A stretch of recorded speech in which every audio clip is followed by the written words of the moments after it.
Geoprocessamento com QGIS. Meu nome é Nilmar Wegner, atuo com software de geoprocessamento há aproximadamente 10 anos.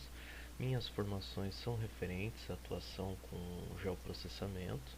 Atualmente realizo doutorado com ênfase em geoprocessamento e espero que vocês tenham boas contribuições com esse curso e que eu possa passar um maior número de informações para vocês e que vocês possam usar isso profissionalmente. A escolha pelo software QGIS nada mais é porque ele é um software livre, onde nós podemos utilizá-lo sem a necessidade de licenças e com um grande potencial para a gente atingir o mercado. Então é uma grande ferramenta aí para quem necessita começar no mercado de trabalho e quer ter uma autonomia na geração de mapas e atuação em várias frentes de trabalho. Bom, o conteúdo do nosso curso está separado em 10 etapas. Dentro dessas 10 etapas a gente tem a parte de introdução do curso, para a gente se conhecer um pouquinho, entender um pouquinho a respeito do que é o software de geoprocessamento, o que nós podemos realizar com ele, né? Instalação de ferramentas, tipos de dados no software de geoprocessamento, a questão de simbologia e rótulos, ferramentas de seleção. São 10 etapas que a gente vai contemplar nesse curso, chegando ao objetivo final de que vocês tenham autonomia na produção de mapas, né? Então que vocês consigam realizar isso sozinhos e consigam atingir o mercado aí, realizando esse tipo de produção. Bom, com relação à parte de instalação de ferramentas, esse curso ele contempla demonstrar a vocês onde vocês podem baixar esse tipo de software, como vocês podem instalar ele nas diferentes plataformas e não só isso, entender a interface gráfica desse ambiente, entender o que significa cada elemento que a gente tem dentro do software de geoprocessamento, fazendo com que assim as coisas sejam realizadas de forma mais orgânica, que vocês entendam todo o processo dentro do software. Além disso, a questão de entender quais são os tipos de dados SIG que nós podemos utilizar. Então, dentro do software de geoprocessamento, a gente precisa importar alguns dados para a gente poder trabalhar com eles. Esses dados eles têm N formatos, né? Dados que nós chamamos de dados vetoriais, chamamos de dados raster, dados alfanuméricos. A gente vai entender o que cada um significa e como a gente consegue trazer isso para dentro do software e trabalhar com eles.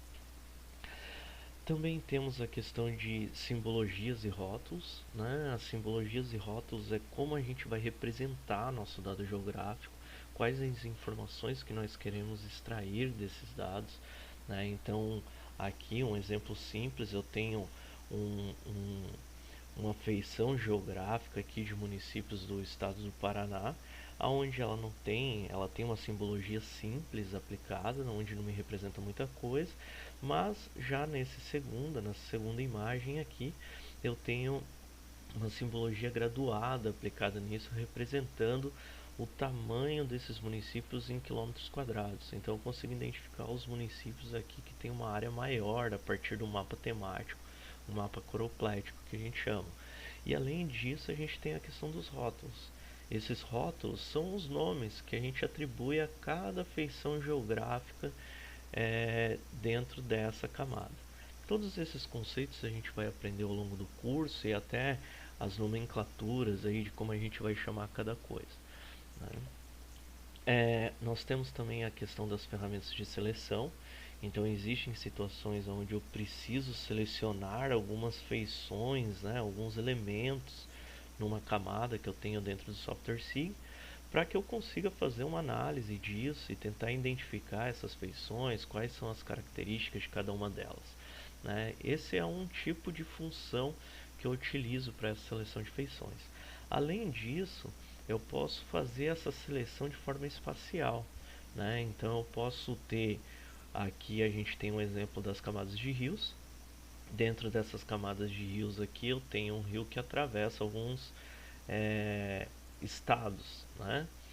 E eu quero saber quais são os estados que esse rio toca. Então, fazendo uma pergunta para o software de geoprocessamento, ele me responde quais são os estados aqui que esse rio toca, né? Já potencializando aí uma informação espacial para a gente, que a gente poderia aplicar para N outras situações. Além disso, também vamos entender um pouquinho a respeito de datum e projeções, que é uma coisa que complica um pouquinho a cabeça dos usuários de software de geoprocessamento, como que funciona, como que eu devo aplicar, como que eu faço a conversão, o que é atribuição de sistema de referência de coordenadas, o que é a conversão do sistema de referência de coordenadas. Então, desmistificar e entender um pouquinho o conceito desses dois elementos dentro do software de geoprocessamento. Temos também a questão de edição de dados, né? Então, em muitas situações do software de geoprocessamento, a gente necessita editar alguns dados que já existem, né? Então, existem situações onde eu preciso remover vértice, adicionar vértice, desenhar uma feição, né? Isso é uma situação que a gente tem de edição desses dados. Edição dos dados alfanuméricos dentro do software de geoprocessamento.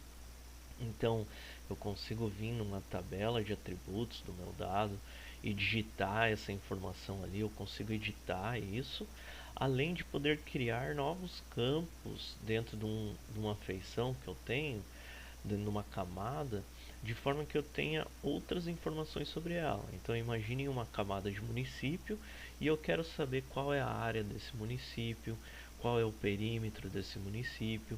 Isso são informações que a gente consegue criar dentro do software de geoprocessamento e consegue executar.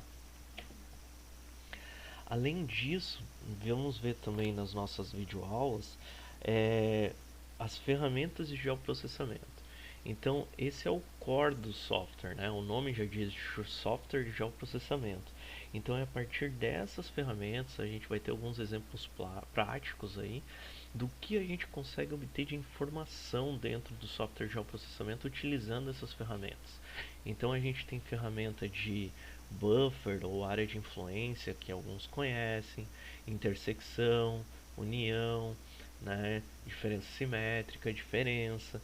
São algumas ferramentas que, a partir delas e do conjunto de camadas que a gente está trabalhando, a gente pode extrair mais informações dessas camadas para a gente fazer a análise espacial do território que a gente está vislumbrando.